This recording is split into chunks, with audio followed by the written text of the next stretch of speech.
Carnet d'art aux Voix du Prieuré pour les 10 ans du festival et nous avons la chance ce soir de recevoir René Zosso. Merci d'avoir accepté notre invitation, merci beaucoup. Alors une vie débordante d'expérience, ce serait bien trop long de faire votre biographie, on y passerait la nuit, bon on pourrait mais après. Avec...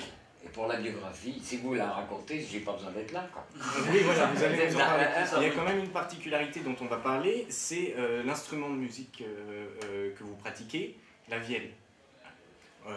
Donc, juste pour partir sur des bases assez simples, justement, vous m'avez dit on va pas faire toute la biographie, mais vous avez commencé dans une carrière littéraire, orientée littéraire, puis le théâtre et la musique. Oui. Pourquoi ces différentes orientations? Comment êtes-vous arrivé jusqu'à la musique, justement? J'avais presque commencé par ça un petit peu. Enfin, j'aimais bien chanter, de la chanson, le tout. Bon, et puis, mais je trouvais pas l'instrument. Vous me mettez devant un piano, j'y comprends rien. Enfin, je comprends pas quel est le contact qu'on peut avoir avec cette bête-là. Une guitare non plus, je sais pas comment ça se tient. Mais j'adore écouter du piano, de la guitare. Et quand j'ai vu des gens qui jouaient de la vielle, je me suis dit, oh, ça m'intéresse. Bon, je suis parti avec ça. Faut dire que la vielle a cet avantage, elle a plein d'avantages, mais qu'elle a déjà un fond de bourdon. À la limite, il n'y a rien besoin de jouer. Déjà, les bourdons, ça porte. On peut parler, on peut chanter dessus, ça occupe l'espace. On peut parler en laissant des silences, personne ne songe à les meubler, il y a les bourdons. Donc ça va, on peut dire des choses lentement. C'est un instrument qui vient de l'époque médiévale, c'est ça? Oui, il semble né autour de l'an 1000. Il y a eu un petit âge d'or à l'époque baroque. Puis entre-temps, ça a continué dans les milieux populaires. Rabelais précise qu'un vielleur au carrefour attirera toujours plus de monde qu'un prédicateur. Bon. On peut parler d'une vraie rencontre alors pour vous avec cet instrument? Oui, absolument. Et puis ensuite, tout est un peu parti de là, c'est-à-dire que j'ai un petit peu inventorié les différents répertoires qui pouvaient y être liés. Et puis j'ai eu des périodes un peu comme ça, qui, par des concours de circonstances, ont privilégié tel répertoire ou tel autre.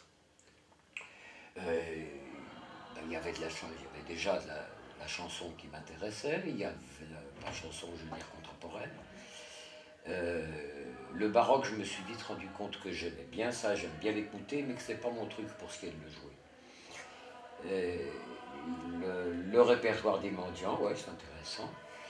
Le répertoire électroacoustique, j'ai été entraîné de ce côté-là par l'équipe du GRM de Paris, ce qui est devenu l'UNA ensuite, et puis le GMEB à Bourges, Françoise Barrière, Christian Closier, bon.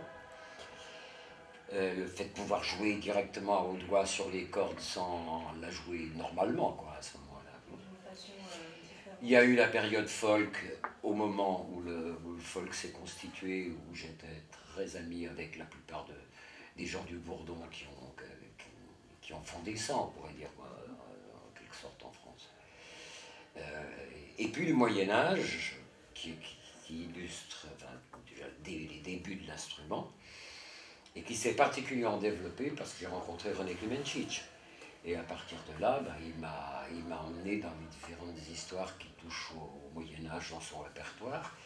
Alors, on a commencé par les Carmina Burana, donc les originaux, pas ceux de Karl Orff. Même si je remercie beaucoup Karl Orff pour la notoriété qu'il a donnée à ce manuscrit, dont nous avons bien profité. Et puis les autres répertoires que René Klemenčič a abordés, le roman de Fauvel, les troubadours, la fête de l'âne. Justement, cet instrument est très inscrit dans le passé, dans l'histoire, il a une réelle histoire, vous venez de nous faire un bref résumé. Et vous avez la particularité d'accompagner votre musique de chant. Et pour ce faire, vous parlez donc plusieurs langues, vous chantez plusieurs langues, l'occitan, le latin, des langues mortes. Comment s'est fait cet apprentissage? Il est venu avant, après? Est-ce que c'était compliqué? Alors là, ça commence à répondre à la première question que vous vouliez me poser, voilà. Sur le rapport entre littérature c'est que certes, comme j'ai fait des études, non pas de musique, mais de lettres, et bien par exemple les chansons de troubadour, j'avais commencé de les étudier en fac de lettres. Donc, pas avec la mélodie, mais enfin déjà...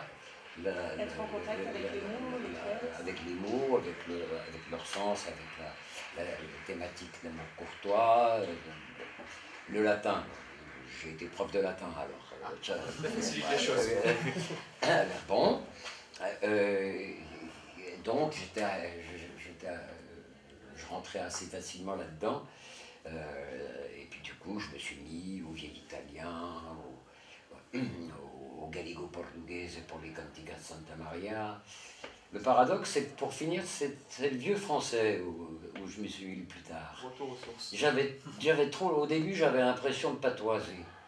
Et donc, un petit peu comme si je me moquais des patois, quoi.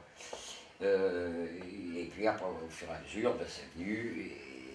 Et ce que j'aime bien avec l'ancien français, c'est que justement, et c'est cette argumentation-là qui, moi, me donne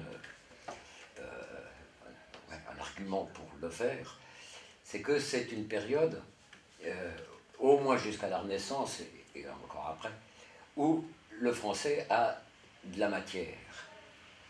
Ce qu'on retrouve encore si on parlait un bourguignon ou un certain jurassien, et là, on se trouve au les Québécois. Et bien, on a une matière de la langue, une langue qui sonne, qui marche beaucoup mieux que notre français moderne. Vous pouvez nous dire quelques phrases en vieux français? De Fauvet, que tant bois torchier, doucement, sans les écorchier, suis entré en mélancolie pour ce Québec si poli. En occitan, Dan kan die jour zo'n lunken mai, met spijs door chance d'auseis. Lorsque les jours s'allongent au mois de mai, le chant des oiseaux lointain mais doux. Geoffrey Rudel. Et un petit peu de latin. Ecce torpet probitas virtus severitur. Voici que l'honnêteté s'endort, on enterre la vertu. Carina Buona. C'est intéressant de le comprendre en français, mais la matière est plus intéressante en latin qu'en français. Et justement, de mettre ces mots en musique, est-ce que c'est conférer une nouvelle richesse, étoffer cette langue, ou lui rendre sa raison d'être finalement? Mais elle a déjà sa musique, je n'invente pas la musique. Oui. Mais de doubler cette langue, de... Ah, de la chanter plutôt que de la dire? Oui, c'est ça. Ah bah, bien sûr.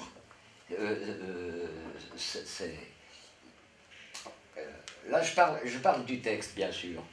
Mais ça ne veut pas dire pour moi que le texte est plus important. Il est antérieur, en quelque sorte, parce que, pour l'interprète en tout cas, il est antérieur parce que c'est la première chose qu'on se met dans la bouche. Et puis ensuite, ces différentes syllabes qu'on va porter, elles vont se trouver sur telle note ou sur telle autre. Hein. Alors, on intériorise le mode, et puis sur ce mode-là, il y a une chose à dire. Mais pour venir rapidement sur les voix du prieuré, donc on a compris que vous étiez un touche-à-tout, toutes les langues, vous êtes passé de la littérature au théâtre. Et comment êtes-vous arrivé aux voix du prieuré? Oh, ben alors là, c'est une longue histoire. Parce que je connaissais pas les voix du prieuré, mais je connaissais Bernard Tétu depuis, ça doit bien faire 40 ans qu'on se connaît. Hein? Quand il dirigeait une chorale à Châlons. Et puis on a fait des stages ensemble avec Michel Gentilhomme, CTP à Besançon, en Franche-Comté. Le stage de Chapeau Cornu en Isère, qui a été pendant quelques quelques années le seul stage de musique médiévale qu'il y avait en France. Et puis Bernard et moi, on était dans cette mouvance-là, quoi. Et on a déjà collaboré à l'époque assez fréquemment. Je pense qu'un des premiers livres vermeils qui a été monté, le livre vermeil de Montserrat, qui a été monté en France sur l'ensemble, c'était, il y avait le groupe Mélusine de folk, plus Julien Scovron, la chorale de Bernard, et moi. En vous écoutant parler, M. Zosso, on a l'impression que vous avez parcouru les âges, les temps, absolument toutes les périodes. Est-ce que ce qui vous intéresse justement dans les voix du prieuré, c'est son parti pris, à la fois d'allier la musique contemporaine et un répertoire plus classique? Et non seulement plus classique, mais aussi plus, y compris soit l'ethnique, la présence de Massoud, et aussi qui ce soit différences lui, géographiques. et le médiéval. Donc, ils aiment bien. Alors, moi, la musique contemporaine comme eux la pratiquent, moi je ne saurais pas le faire. Mais oui, j'aime énormément l'entendre. C'est une belle opportunité. Et le fait, alors je trouve qu'il y a plein de choses dans la façon de le ressentir qui se recoupent, tout à fait. Oui, oui. C'est une bonne ambiance pour la Vielle, faire ça dans un prieuré, pour l'ambiance médiévale. Ah, alors ça en plus, oui. Oui. Bon, ceci dit, c'est vrai qu'en fait, pour finir, j'ai plus chanté que viellé sur la journée d'aujourd'hui. Hein. Bon. Mais je m'en plains pas, j'aime bien. D'autant plus que, à force de chanter dans la vielle, même quand je ne l'emploie pas et que je le fais a cappella, elle y est. Oui, elle est toujours présente. Elle est en vous. Bon, donc, les 10 ans des voix du prieuré, qu'est-ce qu'on peut souhaiter à ce festival pour les années à venir? Les 20 ans. Et plus encore, peut-être. Ah non, tout ce qui rentre. Ah oui, tout ce qui rentre déjà. Oui, pas directement. René Zosso, merci beaucoup. Merci d'avoir accepté cette invitation. Merci d'avoir été parmi nous. Merci.